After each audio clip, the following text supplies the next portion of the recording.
but we're going to be respectful. We're not going to do follow-up questions. One question, okay? That way we can get a couple of different people and only one question per person. All right. Questions? Gentleman in the back. What's your name, sir? Adam Atherton. Adam Atherton. So I've been reading this Farragut-funded national community survey, which I thought was really well done. It asked great questions. Some of it is no surprise, but some of it is quite concerning too. So Alex mentioned it. In there, it's clear that the folks that responded, in the vast majority, said they weren't happy with the commercial planning and the residential planning. So clearly there's a planning issue. So what I'd like to hear is, what are some of the ideas for improving the interface with the community so that we can improve these stores? Alice, will you answer that first? Kind of like I said, the big thing is get into office and then set up actually a citizen advisory committee is one of the ideas I've had, where we can actually bring in members of the different committees we have and some citizens, and then those people can go back out and work with the HOAs, you know, and get we need a lot more feedback, I think, for the people, not just a survey once every few years or whatever. I think on a quarterly basis, we need to have this committee or this group come in and report to us and say, we met with, you know, neighborhood X, Y, and Z, and here's what their issues were this quarter, and so on. And again, just like Louise said, I think the last couple of years with social media, communication's gotten worse.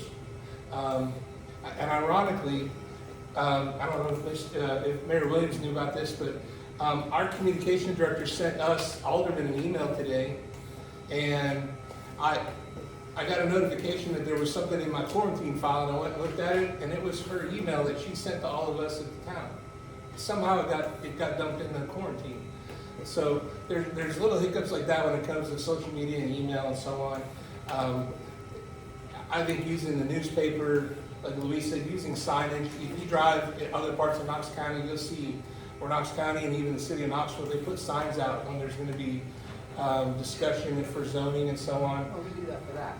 Yeah, but it's, you know, there's a lot of different things where if there's going to be any kind of change or whatever, but really communication to me, it comes down to getting out, talking to people.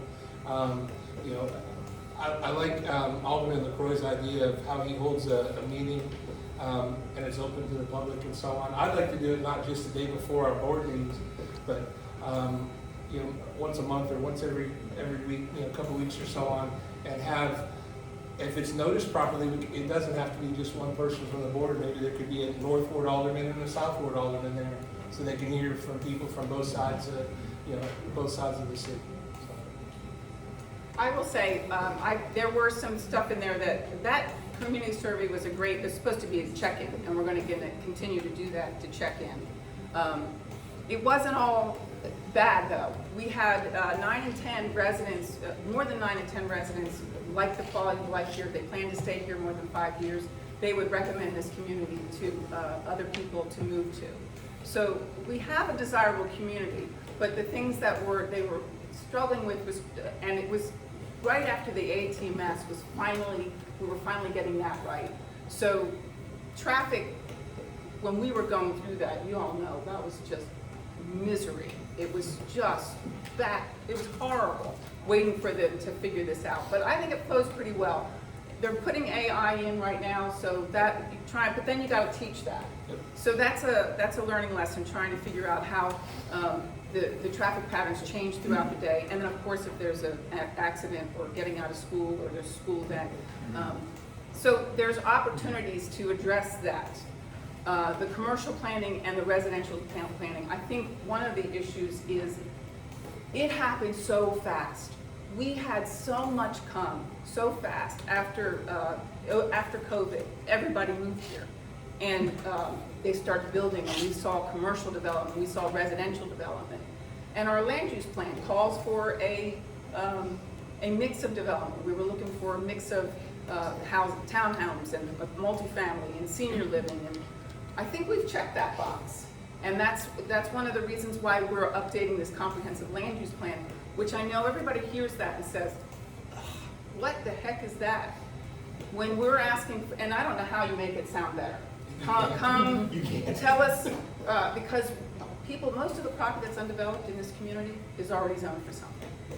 It's not, I think a lot of people thought that the little property was agricultural because it was just an open field. The Ford property is not agricultural, it's commercial, office, and residential. So we have to work within those constraints of what can we do, what can we afford to do, because I agree with you that we need to look for some open space opportunities in the Ford property. But the residents, we, as a community, we need to understand what we can and can't do. Because we are, beholden to the Constitution. People have property rights, and how are we shaping what we have left, but making sure that we're not stepping on property rights as well. So that's it's a very fine line. But I see there's a lot of potential there. Traffic is always going to be something we struggle with, and we try to work through. It has always been a Until we have struggle. flying cars. Yes.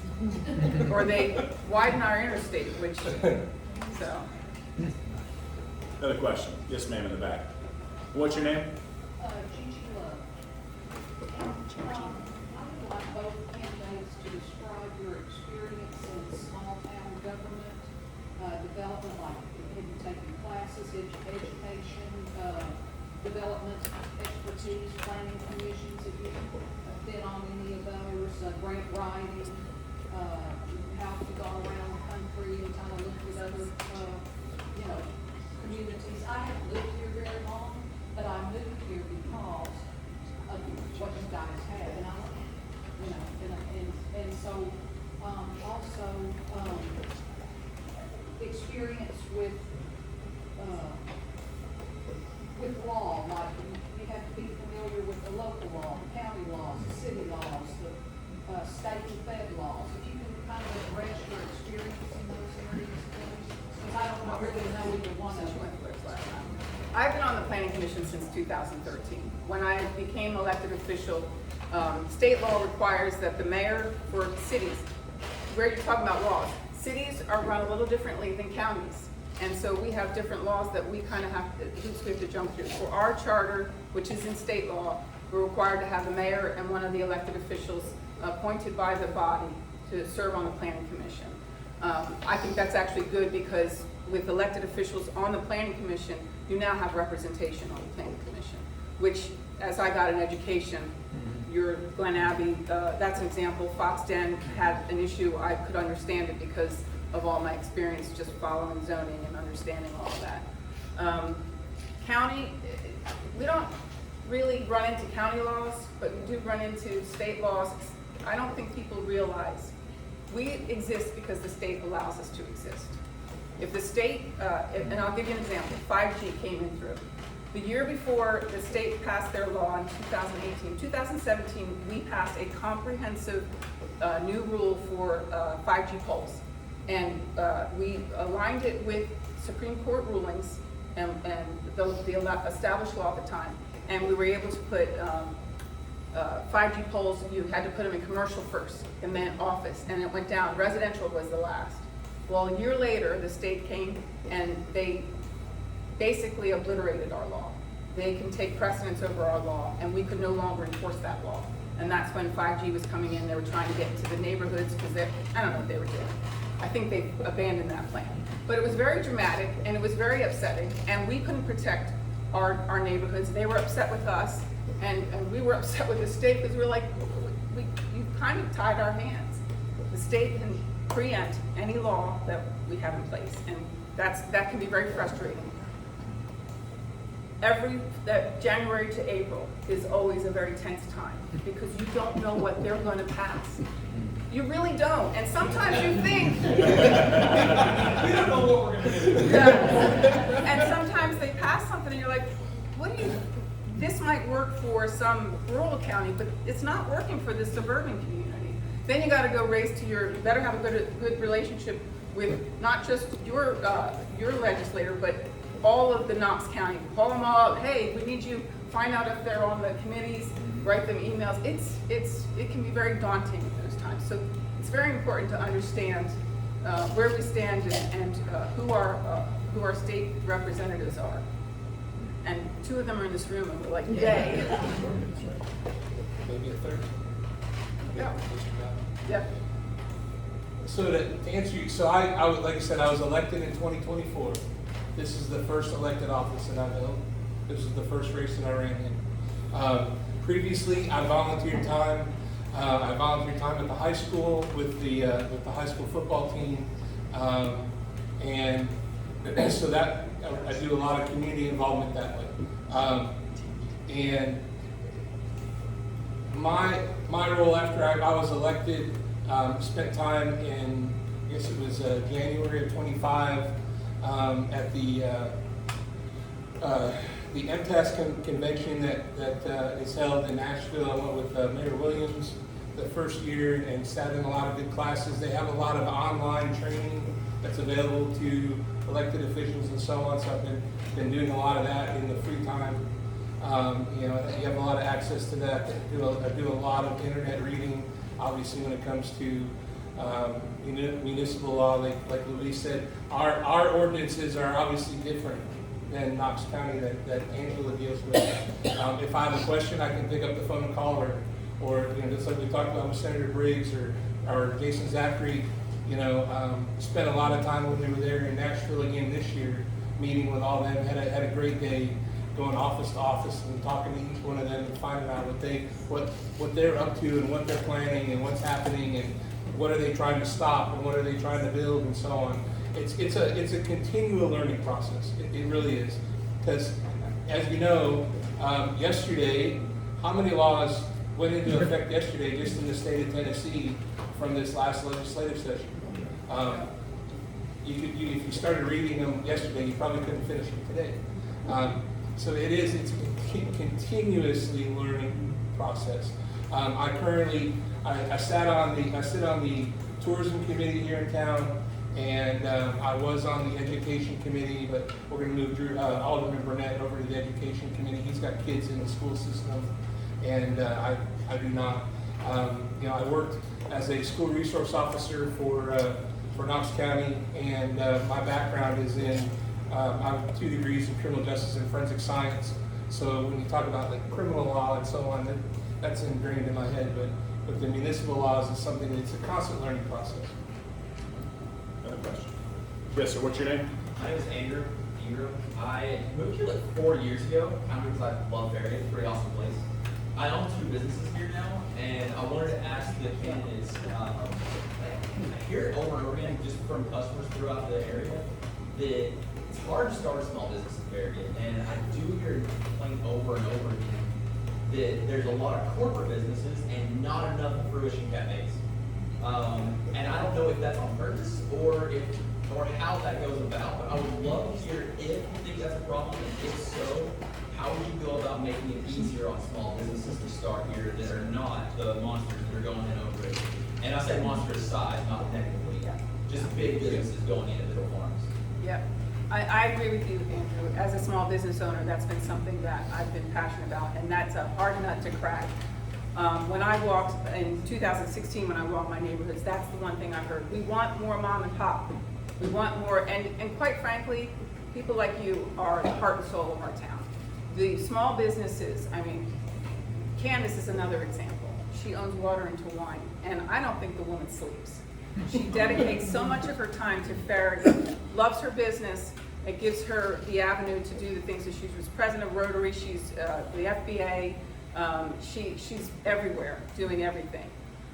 I believe that we need a small business or business liaison. I think we need a small business liaison. When someone comes into, when you pull up the business in the town of Farragut, you go to their website, you pull up business, you click on it, there's no point of contact there. There's no phone number.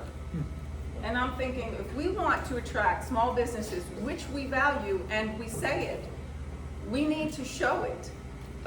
When a small business comes in, you know your business. You knew your business, you had your numbers all. You may not understand how to do a build out. And you're afraid to ask the regulatory arm questions because it's like asking a police officer a question when they pull you over. You're like just doing what they tell you to do so that you don't create any fuss. We need somebody, and if it's a position or if it's somebody, an existing position in the town who is there designated to work with them. If they have questions, hey, here's your process. You had problems with your sign. You had questions about that sign. Staff couldn't answer some of the questions you had. There should be answers.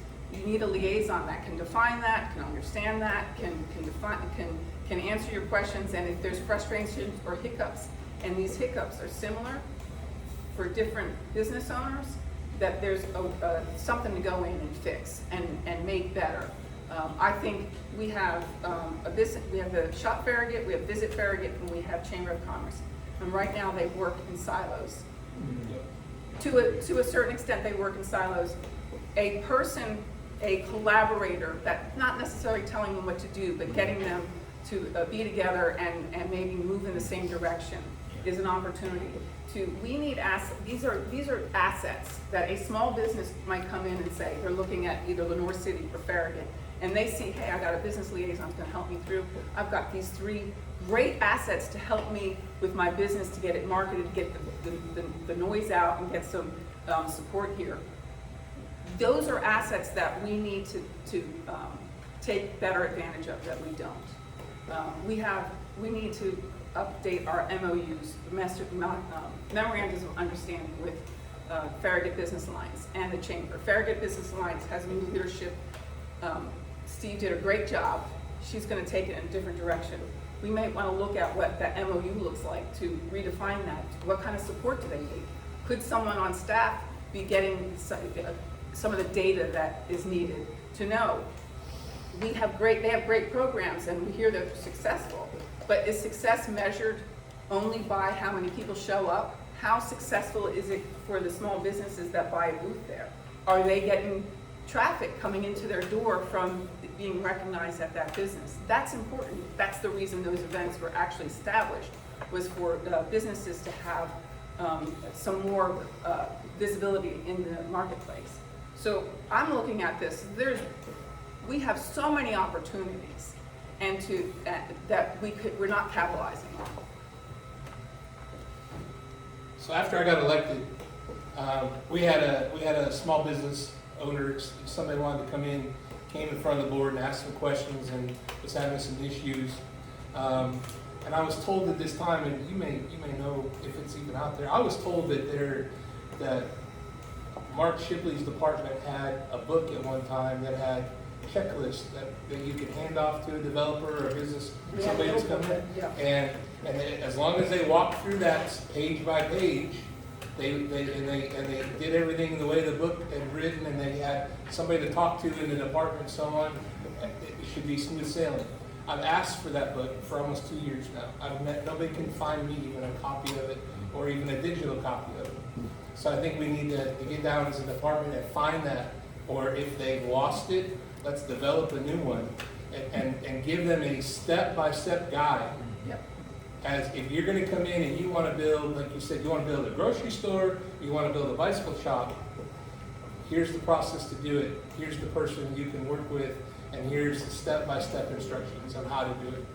And then be a little, I don't want to say flexible, and don't just throw out, like the sign ordinance issue or so on, but be able to work with somebody and make sure that the aesthetic of what you're trying to design fits with the original design and the property and what the town asked for.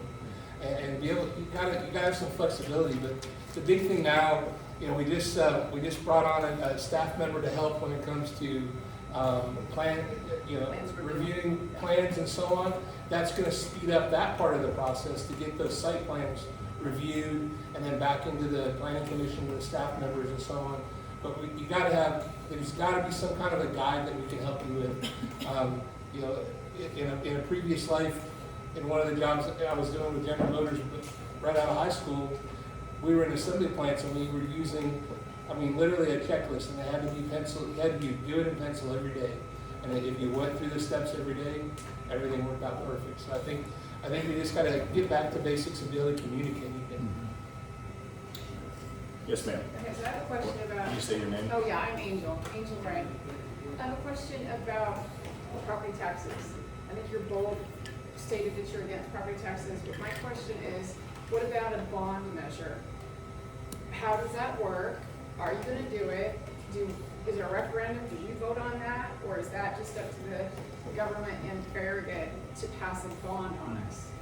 So you stated earlier that you are no property taxes like I have. Yeah. Not at all. There's never be a reason. That was the reason my parents came here. That's the reason why I came here. I think if we raise our hands, everybody would. When it comes to bonds, I think if any board ever approached that, in my opinion, I would say it would have to go to a referendum, just like we talked about for a property tax. That should not be a decision that 5 people make, in my opinion, here in this town. I think we have a great group of people. We could hold plenty of meetings like this, but I think it would have to be a referendum. But for me, I don't see we should ever even approach that either. I don't like that. I don't like that at all. I've been, when I came in, we had, and I wrote this down because it's kind of important to me. The fund balance when I came in July 2016 was $11.1 million. When I left, it was $32.7 million. I don't like debt. If we can't afford it, pay as we go, we shouldn't be doing it. We are in a position where we have no debt. The last time we took on debt was when we bought the Campbell Station, and we bought it in 3 installments. So they spread the payment out. We did take on, when we were early on, we wouldn't have our parks without debt. But we didn't have 2 nickels to rub together at that point. So in recent years, we have built up enough in our fund balance. I think that we can pay as we go, and if we can't, we save up for it. That's what we did with McPhee Park. I know it's a balance of needs and wants. I did not support taking on McPhee Park at the big chunk that we did, because I like to, that was a lot of money, and it was actually more money than any of the road projects that we had done. But no, I'm not a fan of that. Yes, ma'am. Can you state your name? Yes, Pam Stevens, and I have a question for both of you. In your time in service in office here in the town of Farragut, what do you consider your 3 greatest accomplishments since you've been in office? I was very proud of the work I did on Union Road. Union Road was supposed to be another Everett Road. The TDOT had just, and it came in 2016, so I was just elected, and we got this funding. Yay, we got funding! But we're gonna put 40-mile-per-hour design speed, 12-foot lanes, and bike lanes, and I'm thinking, this is gonna look horrible on Union Road. The Union Road residents don't want it, the Fox Run residents don't want it, Saddle Ridge, but at the time, 12-foot lanes and 40-mile-per-hour design speed, it was the Mac Daddy of design. That was the gold standard. And I went back to the engineers twice, and they tried to sell me on this idea that there's forgiveness and this is how we do roads, and I'm like, no. So luckily, TDOT has started working through these multimodal design standards, which brings into the idea of, okay, we need a safe place for cars, but if you're putting sidewalks and trails in, we need a safe place for pedestrians, and we need to make the road safe. So 40-mile-per-hour design speed, 12-foot lanes that are just overly fast, it isn't going to be good when you have pedestrians in the way. That was a bigger fight than it probably should have been for me. I had to get the community involved. Scott, I got so tired. I asked Scott, I said, I need emails. I've got it this far, and I've got to get the board to vote to at least just ask for the design exception. He got 90 people to send emails. We don't want this big, and they agreed to do the design, to ask for it. We got it. And now Union Road is, I still don't like it. I think we both wanted 10-foot lanes.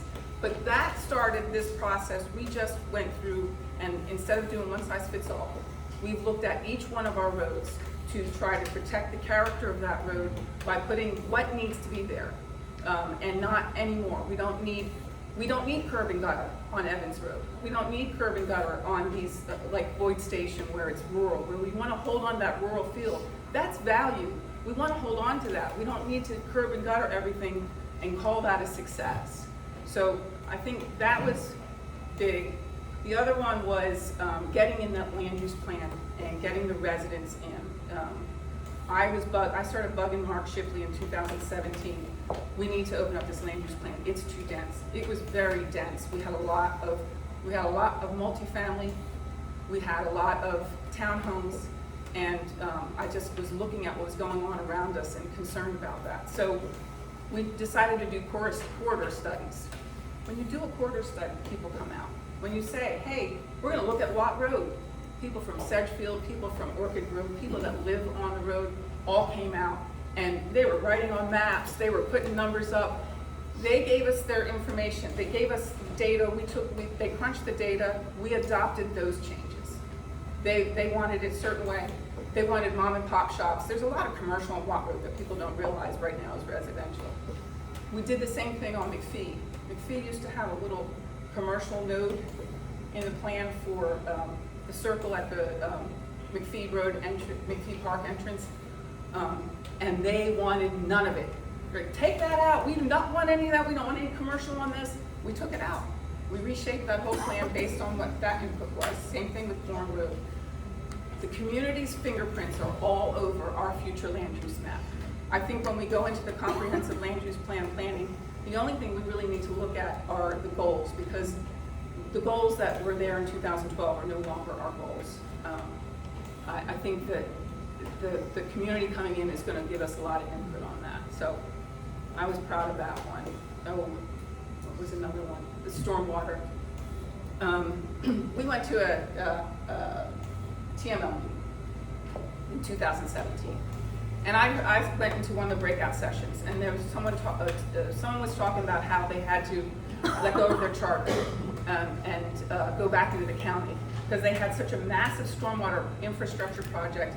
They put it to the citizens, we need to raise taxes. The citizens didn't want to raise taxes, so they had to basically surrender their charter and fold into the county to get this stormwater project done. And I came back and I thought, I don't remember ever talking about stormwater anywhere. We don't have a plan. I haven't seen anything in our CIP. Why aren't we talking about this? And so I led the effort. Everyone else is gung-ho on McPhee Park, and I'm like, let's do stormwater. And I managed to get I got a little upset at one meeting, but they managed to finally put enough money into it. And of course, 2 years later, we had that flooding rain in 2019. Took out a stormwater pipe in Sedgefield. Thank God they had 2 entrances because it collapsed the road, and we had a collapse on Red Mill. So we're on top of that now. We're analyzing. Of course, we just had the one. I don't know what happened there, but they're replacing that with concrete, and that's the goal. We're either going to you go in and you kind of rehab them with the inner coat, or you just go in, take it all out. We have a planned one in Village Green for this summer. I don't know if you guys have started that yet, but I'd say those were my top 3.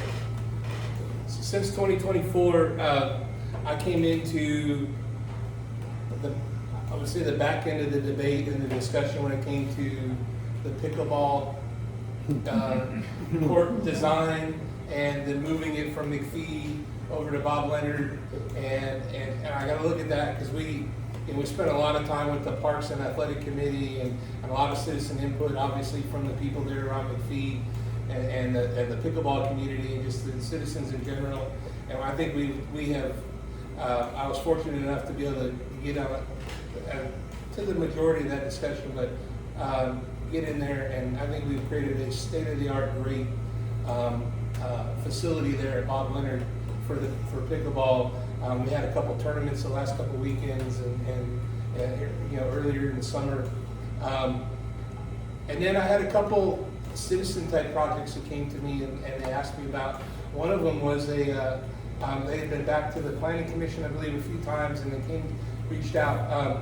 They wanted to build a second home on their property, and the way the ordinance and the way everything was written at the time, they were going to have to. The current home was not connected to the sewer system, and the way everything was written, they were going to have to connect the current home to the sewer system. It was going to be a pretty big, drastic expense.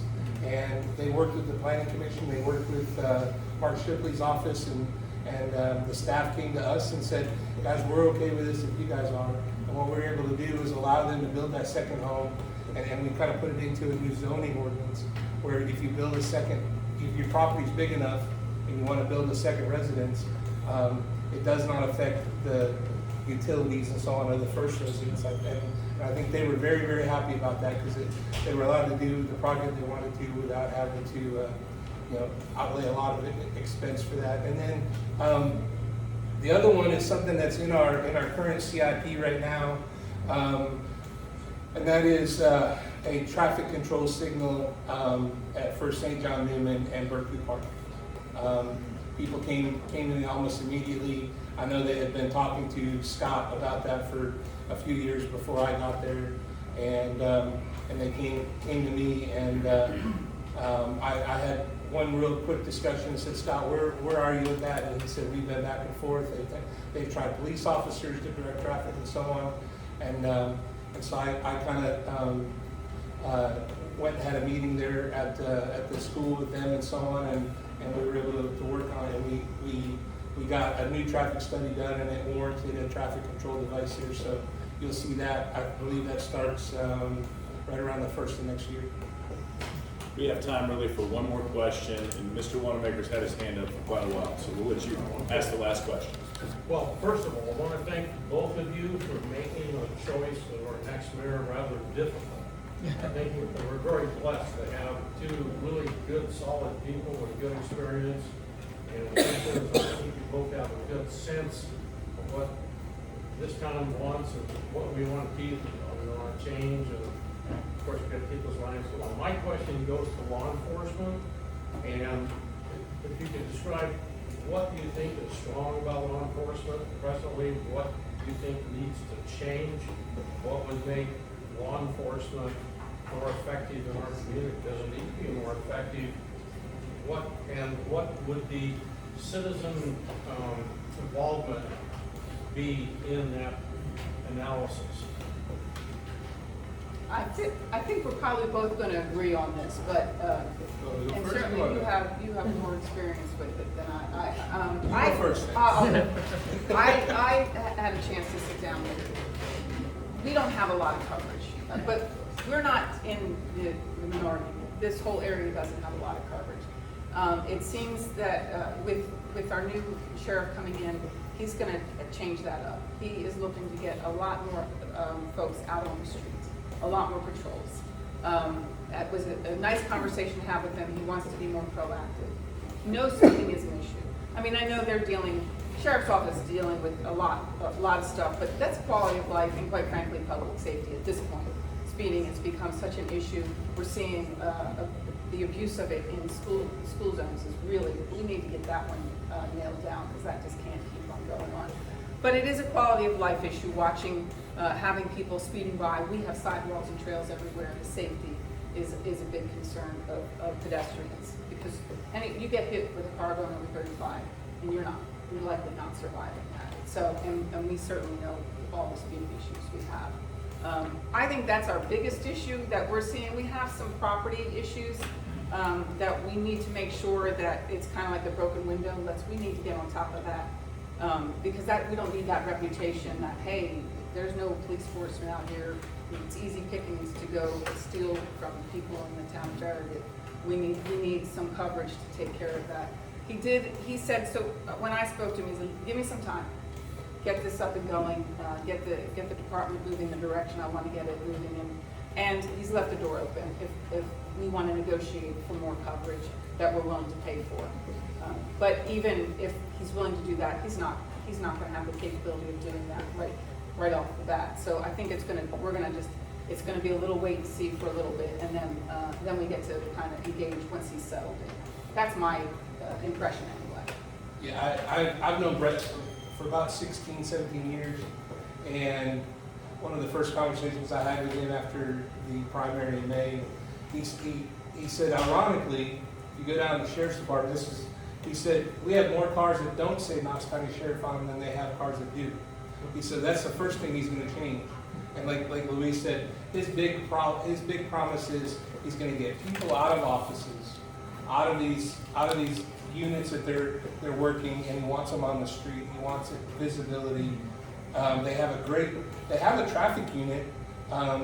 I think he really wants to try to expand that a little bit. They use a lot of motorcycles for their traffic unit in good weather, so he's going to try to get more of that to help with the speeding issues and with just the general traffic issues.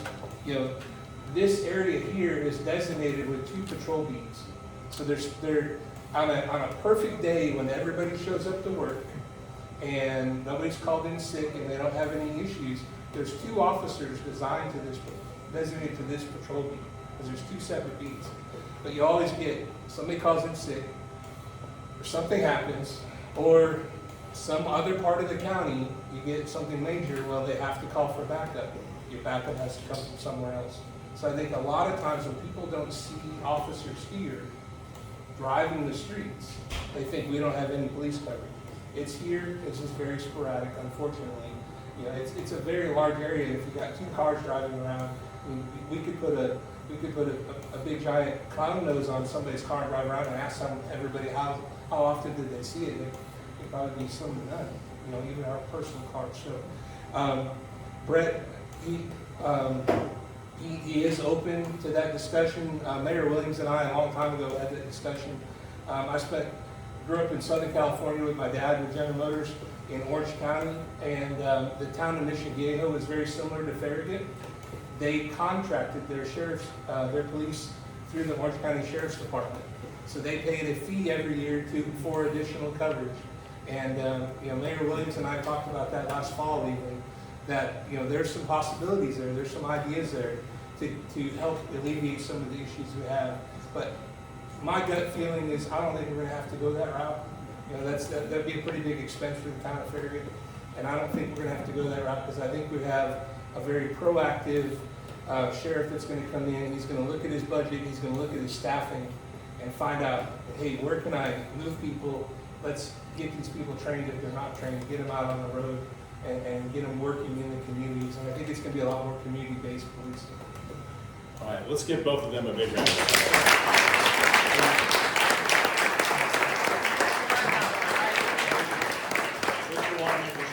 We really are. We're blessed with 2 excellent candidates for this office, and I hope you all get to learn something about each of them tonight. We thank both of you for being here. Next, we want to thank Ms. Grace Gall for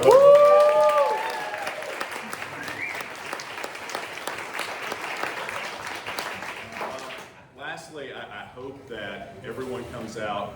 The Farragut 4th of July Parade, if you have not been to it before, it is a huge show. It's really incredible what we do here in this community. And I hope that all of you come out, even if you don't walk with our club or walk with some other, business or some other candidate. Come out to the parade, be a part of that, see your community really showing out, and be a part of that. I think that as I think about this July 4th, everyone, all of our ancestors, our family members, people that fought and died for this country. There's a lot of people in here that have served this country. And for us to celebrate our 250th anniversary, what a blessing from God that really is. And so let's celebrate that this weekend. I hope each and every one of you come back. September 3rd will be our next meeting. We're not going to meet in August. It will be September 3rd. With that, do I have a motion to conclude our meeting? So moved. All right. Thank you all.